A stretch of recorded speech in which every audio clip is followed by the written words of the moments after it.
and I apologise for the bad language she uses. She writes, "Shouldn't women be free to wear whatever the heck they like?" Yes, she says.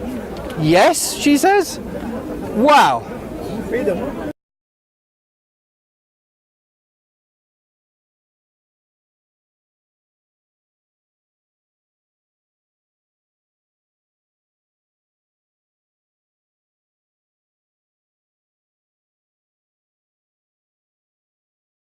But we should say even today that there is disagreement about the role of women in churches. It's fine. Some churches say that actually women shouldn't speak. Some say that they do. In my church, women don't preach, and I'm fine with that. In my church, they do. Yeah.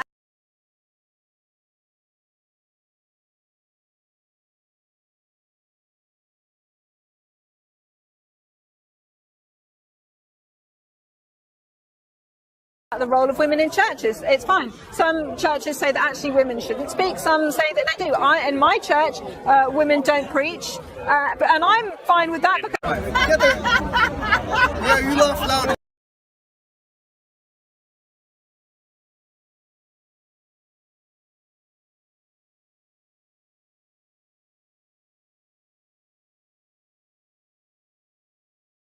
And Paul, the Apostle Paul, is talking about a church gathering in worship, what happens in worship, and he says to women that a woman, and it depends a bit on the translation, but it says that married women definitely should cover their head when they pray or prophesy. And actually some churches still do that. I don't have a problem with that. My own church chooses not to. It's something that there's a little bit of disagreement with that, but I didn't run away from it. Yes, there is a head covering, but what the verse does not say, does not imply... my background is head covering. There you go. I'm Mennonite. There you go. All my women wear head coverings. Okay. So actually, my background is head covering. There you I'm go. Mennonite. There you go. All my women wear head coverings. Okay. So. Yeah, you laugh loud.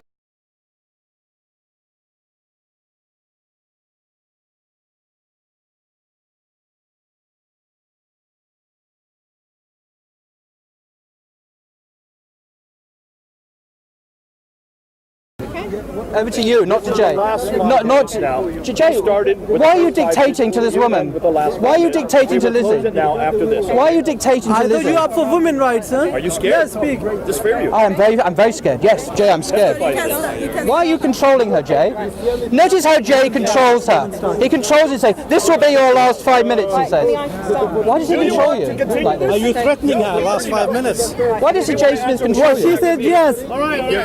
Continue these attacks against me. Tell him it. Run this one down. Right, thank you. Why are you controlling her, Jay? Yeah, you laugh loud.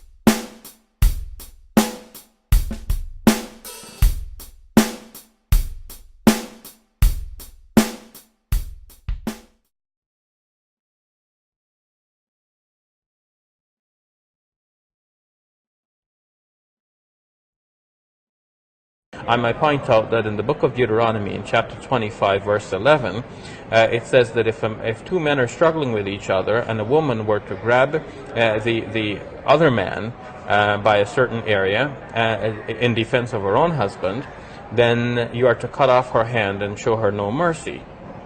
Well, here we have a biblical verse about the cutting off of a hand for a certain reason. And one might say that this does not seem to be a very good reason, because in a situation like that, naturally the woman would rush forward to help her husband. And it seems that her offense was that she grabbed the other man where she was not supposed to. Leviticus chapter 21, verse number 9. Suppose a priest's daughter makes herself unclean by becoming a prostitute. Then she brings shame on her father. She must be burned to death. Why? You see what's happening? She brings shame to her father.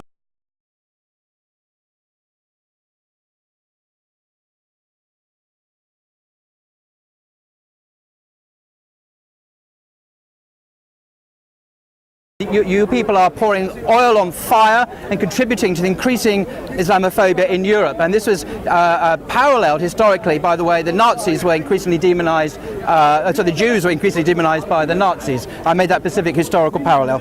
Now, in your now infamous article on the hijab, you ask, what is International Women's Day?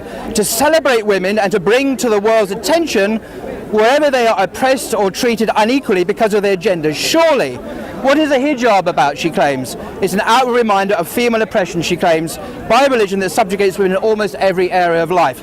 Now, before we look at the true function of the hijab, which we'll come to, we need to ask, are Christians being hypocritical here?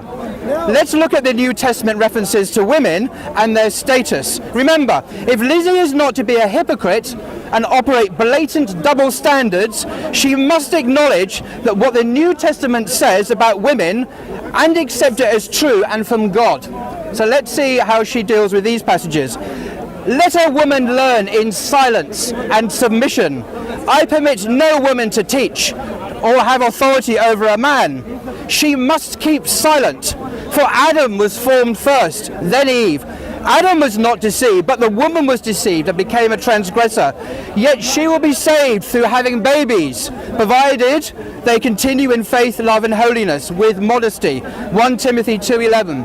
So women have to be quiet and they'll be saved through having babies. That's according to the Apostle Paul. Another example, as in all the churches of the saints, women should be silent in the churches, for they are not permitted to speak.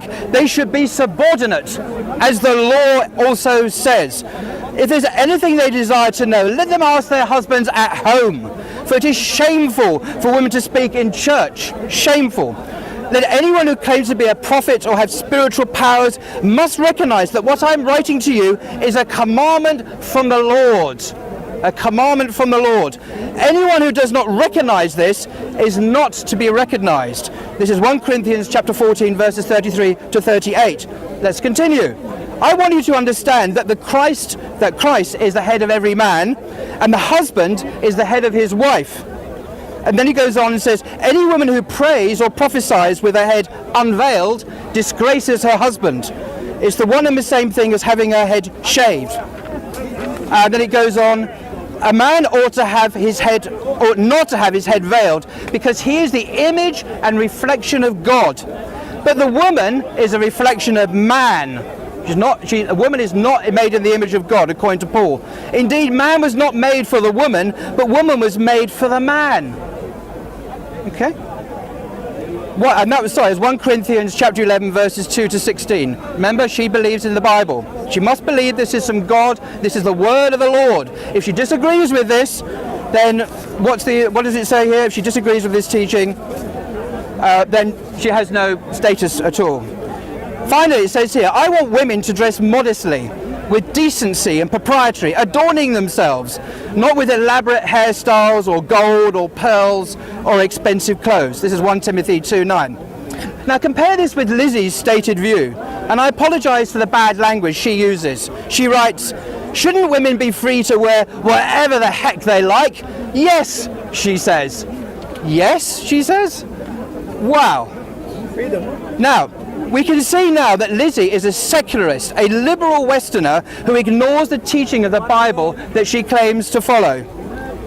These passages do not teach gender equality at all, but the subordination of women to men.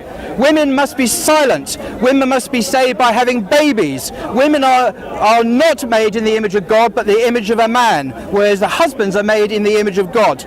The husband is the head of the wife, and so on. So much for International Women's Day. It's clear that Lizzie's militant feminism and egalitarian views are not biblical at all.